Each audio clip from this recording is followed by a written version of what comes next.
शुक्राणु जो है योनि के द्वारा ग्रहण किया जाता है पुरुष के शिश्न से, ठीक है। मैथुन के समय यहाँ जो है शुक्राणु को स्खलित किया जाता है। लोग एक नजर में मादा जनन अंग को जानते हैं।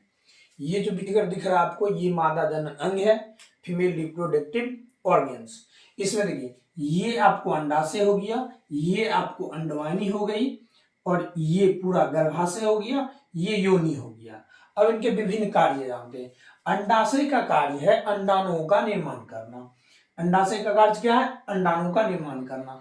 और ये अंडवाहिनी के अंतिम सिरे पर उंगली जैसी रचना होती है, जिसको फिम्बड़े कहते हैं। ये अंडाणुओं को पकड़ने का कार्य करती है।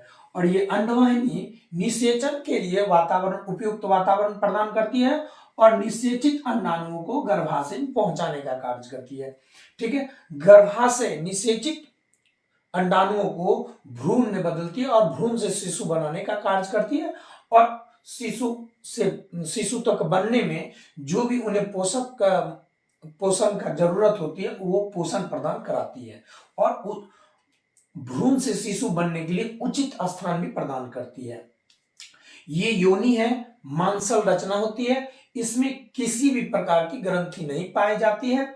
योनि जो है एक छिद्र के द्वारा खुलती है, जिसे भग या भलवा कहते हैं। योनि के छिद्र पर एक झिल्ली लगी होती है, जिसे हाइमेन कहते हैं।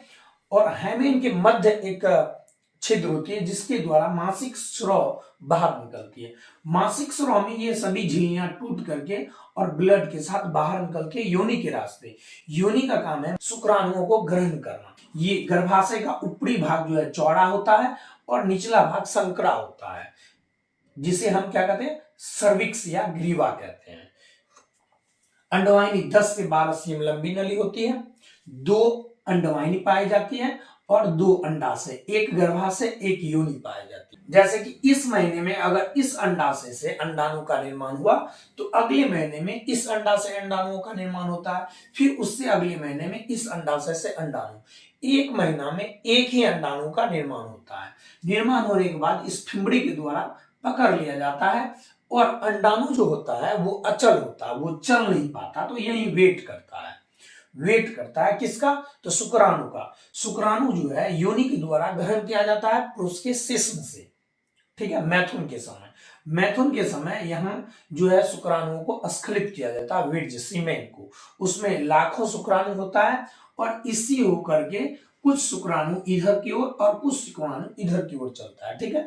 एस्पर्म कहते हैं इंग्लिश में उसे। कुछ एस्पर्म इधर की ओर, कुछ एस्पर्म इधर की ओर। अगर अंडाणु इस महीने में इस अंडाशय से अंडाणु हुआ, तो यहाँ अंडाणु वेट करते रहता है। यह अंडाणु शुक्राणुओं का वेट करता है लगभग 72 घंटा। जब भी शुक्राणु यहाँ आता है, तो शुक्राणु, जितने भी शुक्राणु हो, उनमें से इसको निषेचित करने के लिए एक ही काफी होता है। एक शुक्राणु जैसे इसमें प्रवेश करता है, इनके चारों एक कड़ा आवरण हो जाता है, ताकि दूसरा शुक्राणु न प्रवेश करे। जैसे निषेचित होता है, इसमें थोड़ा थोड़ा परिवर्तन होता है, और ये परिवर्तित होते होते होते गर्भाशय में पहुंच जाती है, ठीक है। अब गर्भाशय का काम है उस निषेचित अंडाणु को उचित स्थान प्रदान करना और पोषण प्रदान करना। अंडाणु जो है भ्रूण में बदलता है, भ्रूण शिशु में बदलता है लगभग 9 महीने में। 9 महीने के बाद इसी योनि के रास्ते से प्रसव होता है, बच्चे का जन्म होता है, ठीक है।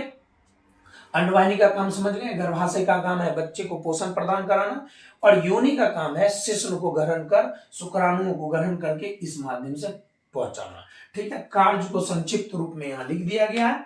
अंडाणुओं का निर्माण करना, मैथुन के समय योनि के द्वारा शुक्राणुओं को ग्रहण करना, और गर्भाशय जो है अंडवाहिनी जो है निषेचन के लिए उपयुक्त वातावरण प्रदान करती है, और गर्भाशय भ्रूण परिवर्धन हेतु उचित स्थान प्रदान करता है, और उसके बाद शिशु विकास के समय पोषण प्रदान कराना होता है इसका, ठीक है।